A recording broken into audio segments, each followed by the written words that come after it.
আসসালামু আলাইকুম।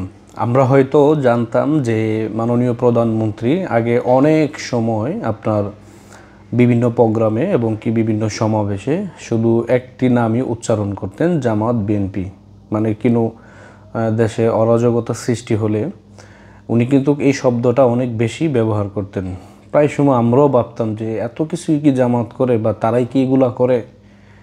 কিন্তু আজকের দেশের পরিস্থিতি যদি আপনি বিবেচনা করেন তাহলে দেখা যাচ্ছে কি যে এটি তাদের নিজেরই কথা, যে তারা এই কলেজের সেক্রেটারি, ওই কলেজের সভাপতি, ওই কলেজের এই পদে আছে, ওই কলেজের এই পদে আছে। আসলে এই পদগুলোতে কারা অলঙ্কিত করেছে তাদেরকে বা এই পদগুলো কারা দিয়েছে, এগুলো কিন্তু ছাত্রলীগের যারা কেন্দ্রীয় পর্যায়ে ছিল তারাই কিন্তু দিয়েছে। কিন্তু আমার একটি প্রশ্ন হচ্ছে যে মাননীয় প্রধানমন্ত্রী এইভাবে উনি বুঝতে পারলেন কিভাবে যে তারা এইভাবেও সক্রিয় রয়েছে বা দেশ নিয়ে ষড়যন্ত্র তারা করে বা করতেছে। এই আন্দোলনের মধ্য দিয়ে কিন্তু কেমনটা প্রমাণিত হচ্ছে এবং কি ইতিমধ্যে সাধারণ যে স্টুডেন্ট যারা রয়েছে তারা কিন্তু এখন এটাই বলতেছে যে আসলে এটি ছাত্র সমাজের আপনার বিশাল বড় একটি গ্রুপের আপনার তাদের বিশ্বাসকে নিয়ে তারা কিন্তু ইতিমধ্যে খেলেছে এবং কি তারা কখনো এটি চায়নি। এবং ইতিমধ্যে এমনও প্রশ্ন উঠতেছে যে আপনি এই দল করেন, সেই দল করেন, যাই করেন, আপনি এগুলো প্রকাশ্যে না আনে আপনি ভিতরে ভিতরে থেকে আপনারা যে আন্দোলন চালিয়ে গেছেন এবং কি স্টুডেন্টদের যে সরলতার সুযোগ আপনারা নিয়েছেন, এটি আপনাদের কখনো সুফল বয়ে আনবে না।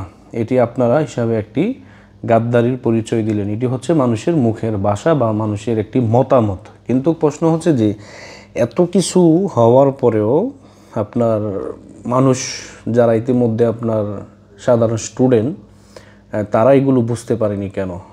একমাত্র শেখের বেটি উনি কেন বুঝলেন যে তোমাদেরকে ব্যবহার করা হচ্ছে, যে তোমরা ব্যবহৃত হচ্ছ বা তোমাদেরকে ব্যবহার করে একটি মহল একটি ফায়দা লুটতে চাচ্ছে, তোমরা এগুলো এখনও বুঝতে পারতেছো না। এখন কিন্তু দেখা যাচ্ছে কি অনেক স্টুডেন্ট যারা কিনা রয়েছে তারা কিন্তু মুখের ভাষা বা তাদের কথাই কিন্তু ইতিমধ্যে এগুলো বেরিয়ে আসছে যে আসলে আমাদের সাথে একটি চিট করা হয়েছে বা আমরা যেটি আমরা চেয়েছিলাম কোটা বা আমরা চেয়েছিলাম মেধার ভিত্তিতে আপনার চাকরি হবে। তারা যে দাবিগুলো করেছিল ইতিমধ্যে কিন্তু সেগুলো পূরণ হয়েছে। এখন দেখা যাচ্ছে কি তারা এখন নিজেরা আপনার নিজের আত্মসমালোচনা কিন্তু নিজেরা করতেছে।